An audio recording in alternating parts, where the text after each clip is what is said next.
Et salut à tous, ici Marek pour Marek Productions et je vais vous présenter aujourd'hui un nouveau mock Hero Factory que je vais vous présenter, voilà, tout de suite. Alors pour la petite histoire, il s'agit d'un mock qui a été réalisé par Toeg Nika et moi-même en partenariat, si je puis dire, pendant qu'il était chez moi pour quelques jours, oui c'est ça, quelques jours chez moi, et qu'il m'aidait notamment pour la boutique de pièces du forum Benefix.com, je fais de la pub en même temps, c'est pas interdit.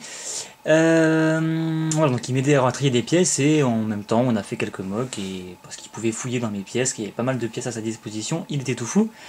Et voilà, donc il a pondu ce mock, enfin comme je vais vous l'expliquer tout de suite après, il a été fait en deux temps. Donc la base a été commencée par Tonika et la suite a été faite par moi-même, pardon.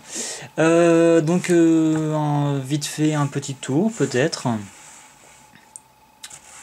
Voilà, voilà, voilà. Voilà.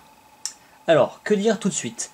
Déjà, c'est un mock donc avec une grosse base Hero Factory et un peu d'assemblage Bionicle comme vous le verrez notamment pour le dos.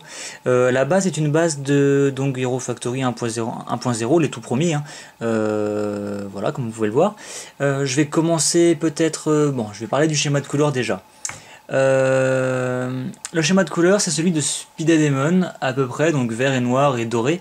Alors pourquoi? Et bien tout simplement parce que pour la petite histoire, voilà, Speedademon comme vous le savez est un 7 Hero Factory, donc dans l'histoire c'est un vilain, donc un super vilain avec une super grosse moto qui roule très vite en riant de manière comme un psychopathe on va dire. Et voilà, c'est l'interprétation que je fais de ce mock personnellement, qu'il s'agirait en fait de Speedademon revisité, puisqu'il aurait décidé tout simplement de ne faire plus qu'un avec sa moto, avec sa machine. Et d'où en fait cette espèce de moteur en fait à l'arrière avec cette tuyauterie, ces pots d'échappement. Alors voilà, ça c'était un peu la base du mock. Et voilà, d'où le schéma de couleur qui ressemble à Spider-Man, puisqu'en fait c'est lui, mais revisité.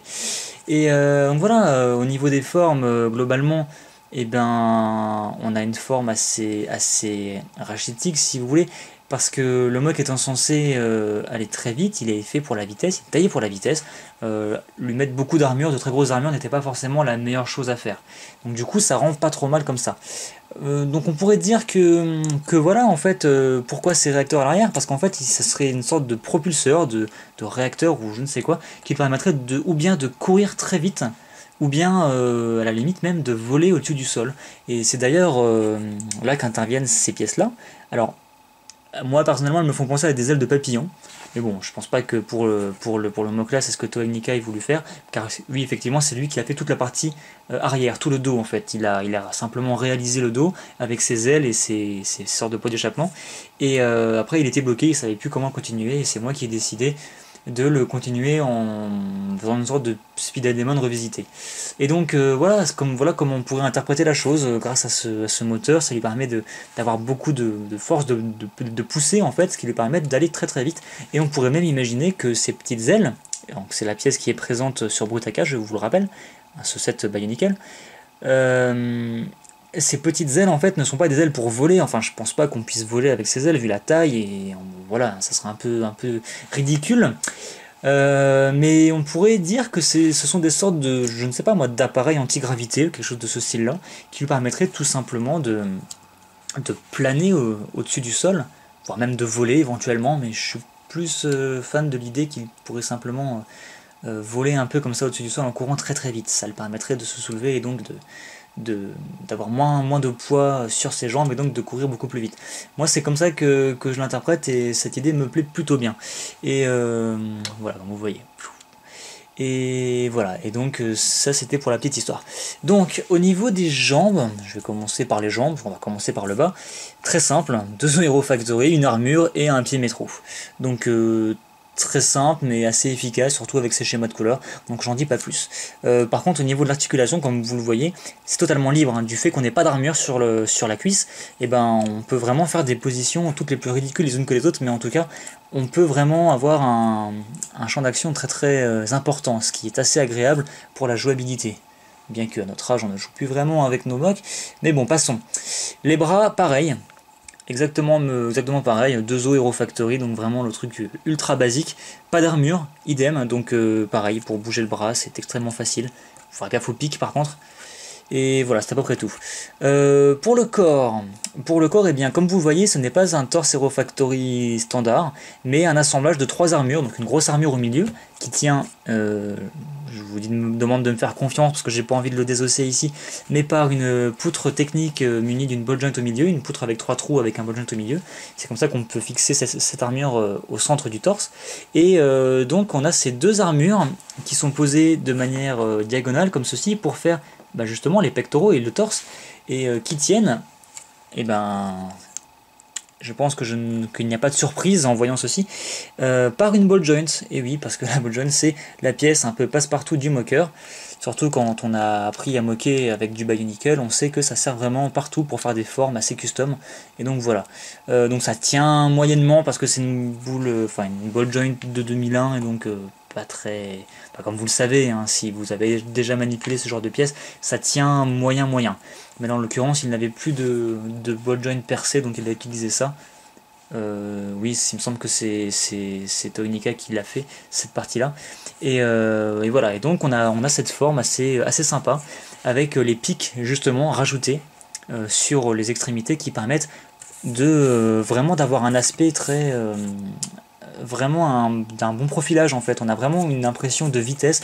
Enfin, on peut penser que le personnage est vraiment taillé pour la vitesse, qui lui permet d'être très aérodynamique. Et voilà, je pense qu'on a tout dit. Ah non, on n'a pas tout dit. Je voulais insister là-dessus, c'est par rapport au remplissage, car comme vous le savez, sur les sets Hero Factory, et certains mocs même, le gros problème avec ces armures, c'est que ça laisse des trous, et les trous c'est moche. Et donc voilà, c'est là que Toynica a utilisé une méthode assez sympa pour combler ces trous. Il a utilisé, comme vous le voyez, des pieds slicer, avec un petit rappel de couleur de gris par rapport au dos. J'ai trouvé ça très astucieux, comme vous le voyez, il n'y a pas de trou en fait, hein. Tout est bouché parfaitement, et ça reprend bien la forme de l'armure. Voilà, car on a ici une petite pente, hein, qui reprend bien la forme de l'armure, et j'ai trouvé ça assez astucieux en fin de compte. Donc voilà, donc si vous voulez boucher certains trous de vos armures, pensez à cette pièce, ça peut être très intéressant de l'utiliser. Voilà, donc ensuite pour la tête, écoutez, il n'y a pas grand chose à dire, hein, c'est la tête de Speedademon, sauf que les pics ont été remplacés par des petites cornes, hein, puisqu'il s'agit d'un nouveau Speedademon. On s'est dit que on va pas vraiment leur faire la même tête, on garde la même base bien sûr, mais voilà, au moins on a mis quelques petites cornes, et ça rend, écoutez, ça rend pas trop mal je trouve. Après ça reste très proche du set officiel. Voilà, je pense qu'on a à peu près tout dit, hein. Je pense qu'on a tout dit. L'arme, sinon, le sabre de Speedademon, hein, le sabre de base. Alors pourquoi il en a pas deux? C'est tout simple, hein, parce que j'en avais pas deux sous la main. Enfin, je sais même pas si j'en ai encore en réserve. Ils sont utilisés à plusieurs endroits. Bref, oui, il en prend un, il en prend deux. Ça, c'est vous qui voyez, hein. Moi, personnellement, je suis pas vraiment attaché aux armes sur les mocks. D'ailleurs, beaucoup de mes mocks n'ont carrément pas d'armes, parce que des fois, je trouve ça un peu inutile. Enfin, à moins que l'arme soit vraiment prenne part au mock, je veux dire que sans l'arme le mock soit complètement différent, mais là c'est pas le cas, c'est simplement un accessoire, hein. Le mock en lui-même, c'est ça, c'est le personnage, c'est pas l'arme, enfin c'est mon point de vue. Quoi qu'il en soit, vous pouvez lui mettre une arme, faut lui en mettre deux, ça peut être assez intéressant s'il a ces deux armes par exemple. Imaginez qu'il en ait une deuxième, qu'il les croise comme ceci et qu'il fonce vers son ennemi, on peut imaginer qu'il peut les faucher au passage, ça peut être assez stylé pour ce personnage. Et donc voilà, je pense qu'on a fait le tour pour ce petit mock bien sympathique, ma foi, simple mais sympathique. Bon, c'est pas le mock de l'année, c'est clair, il a été fait un peu à l'arrache, mais voilà, je pense que voilà, c'est sûr qu'il n'est pas complexe, il n'est pas peut-être pas fini, enfin en tout cas voilà. L'idée là-bas c'était vraiment de partir de ce petit assemblage qui était assez sympa. Bien que moi personnellement je suis pas extrêmement fan de l'allure des tuyaux. Par rapport au mock, j'aurais préféré peut-être vous savez, une jante technique pour représenter un gros réacteur qui aurait, selon moi, été plus adapté pour la propulsion. Enfin, c'était pas ça à la base l'idée du mock. Donc on va pas critiquer ceci. Quoi qu'il en soit, voilà, je pense avoir fait un peu le tour. Et moi, je vais essayer de vous faire une petite pause sympa pour finir la vidéo, bien que je sois une grosse daube en pause. car voilà, je sais simplement pas poser, j'ai du mal à me rendre compte des postures intéressantes. Enfin voilà, je pense qu'on va pouvoir se contenter de ça, même si c'est pas excellent, mais en tout cas voilà, on peut imaginer que le personnage est sur le point de prendre son envol, ou même qu'il est à l'affût. Ça fait bizarre à la caméra, mais voilà, comme ceci.